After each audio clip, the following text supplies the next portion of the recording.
ನೋಡಿ ಈಗ ಯಾರ್ಯಾರು ಆಕಾಂಕ್ಷಿತರಿದ್ದಾರೆ ಅವರು ಕೂಡ ಮಾತಾಡ್ತಾ ಇದ್ದಾರೆ. ಆದಷ್ಟು ಬೇಗ ಮಾಡಿ ಅಂತ ನಾವು ಹೇಳಿದ್ದೀವಿ.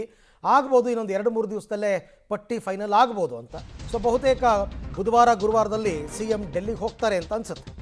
DKC ಸಂಪುಟ ವಿಸ್ತರಣೆಯ ವಿಚಾರಕ್ಕೆ ಸಂಬಂಧಪಟ್ಟಂತೆ ಆದಷ್ಟು ಬೇಗ ಮಂತ್ರಿ ಮಾಡಿ ಅಂತ ಹೇಳಿದ್ದೀವಿ.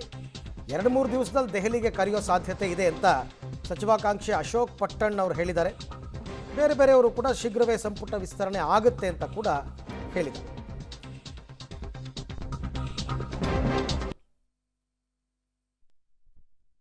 ಸರ್, ನಮ್ಮ ಅಧ್ಯಕ್ಷರು ಬೆಂಗಳೂರಿಗೆ ಇದ್ದಾರೆ ಅಂತ ಗೊತ್ತಾಯಿತು. ಅದಕ್ಕೆ ಬೆಳಿಗ್ಗೆ ಬಂದು ಅವ್ರು ಇವತ್ತು ಡೆಲ್ಲಿಗೆ ಹೋಗ್ತಾರೆ ಅಂತ ಗೊತ್ತಾಯಿತು. ಅದಕ್ಕೆ ಬಂದು ಆದಷ್ಟು ಬೇಗನೆ ಮಂತ್ರಿ ಮಾಡಿ ಅಂತ ಹೇಳಿದ್ವಿ. ಆಯ್ತಪ್ಪ, ಹೋಗ್ತಾ ಇದ್ದೀನಿ, ರಾಹುಲ್ ಗಾಂಧಿ ಬಂದರೆ ವಿಚಾರ ಮಾಡಿ ಆದಷ್ಟು ಬೇಗನೆ ಮಾಡ್ತೀನಿ ಅಂತ ಹೇಳಿದ್ದಾರೆ. ಕರೆಯೋ ಚಾನ್ಸಸ್ ಇದೆ ಸ್ವಾಮಿ, ಇವತ್ತು ನಾಳೆ ಕರೆಯೋ ಚಾನ್ಸಸ್ ಇದೆ. ಇನ್ನೊಂದು 2-3 ದಿನದಾಗೆ ಕರೆದು ಎಲ್ಲ ಫೈನಲೈಸ್ ಮಾಡೋ ಆಸೆ ಭಾವನೆಗೆ ನಾವೆಲ್ಲ ಇದ್ದೀವಿ. ಆಷಾಢ ಎಲ್ಲ ಯಾರು ನೋಡೋಕೆ ಹೋಗಲ್ಲ. ಆಷಾಢ ಹೋಗೋದು ಇನ್ನೂ 1 ತಿಂಗಳು ಹೋಗ್ಬಿಡ್ತದೆ. ಆಮೇಲೆ ಸರ್ಕಾರ ನಡಿಬೇಕಲ್ಲ, ನೋಡಿ ಜ್ಯೋತಿಷಿ ಅವ್ರು ನೋಡ್ತಾರೆ, ಜ್ಯೋತಿಷ್ಯ ನೋಡ್ಬಿಟ್ಟೆ ಮಾಡ್ತಾರೆ, ಏನು ತೊಂದರೆ ಇಲ್ಲ. ಅದಕ್ಕೊಂದು ಏನಾದ್ರು ಬೇರೆ ಆಲ್ಟರ್ನೇಟಿವ್ ಸೊಲ್ಯೂಷನ್ ಹುಡುಕ್ತೀವಿ. ಆಷಾಢಗೆ ಏನು ಎಫೆಕ್ಟ್ ಆಗ್ದಂಗೆ ಬೇರೆ ಒಂದು ಪೂಜೆ ಮಾಡಿಸ್ತೀವಿ, ಏನು ತೊಂದರೆ ಇಲ್ಲ. ಕ್ಯಾಬಿನೆಟ್ ಎಕ್ಸ್ಪಾನ್ಷನ್ ಯಾವಾಗ ರಾಹುಲ್ ಗಾಂಧಿ ಅವರು ಮತ್ತು ನಮ್ಮ ACC ಅಧ್ಯಕ್ಷರಾದ ಮಲ್ಲಿಕಾರ್ಜುನ್ ಖರ್ಗೆ ಅವರು ಕರೀತಾರೋ ಆಗ ಹೋಗಿ ನಮ್ಮ ವರಿಷ್ಠರ ಜೊತೆ ಚರ್ಚೆ ಮಾಡಿ ಕ್ಯಾಬಿನೆಟ್ ಎಕ್ಸ್ಪಾನ್ಷನ್ ಆಗುತ್ತೆ.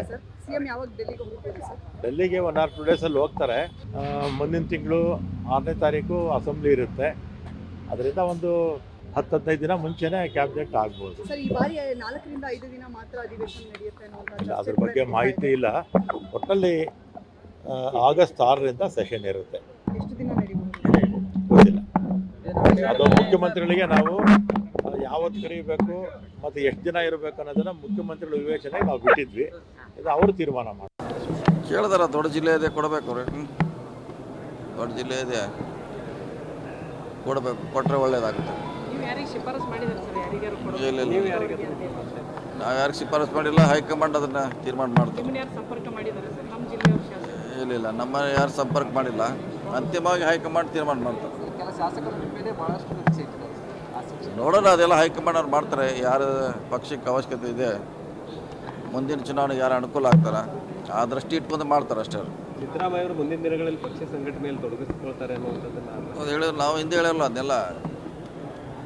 ಹಿಂದೆ ನಾವು ಹೇಳಿದ್ವಿ, ಎಲ್ಲರೂ ಅದನ್ನೇ ಹೇಳ್ತಿದ್ದಾರೆ. ಈಗ 28ರಲ್ಲಿ ಚುನಾವಣೆ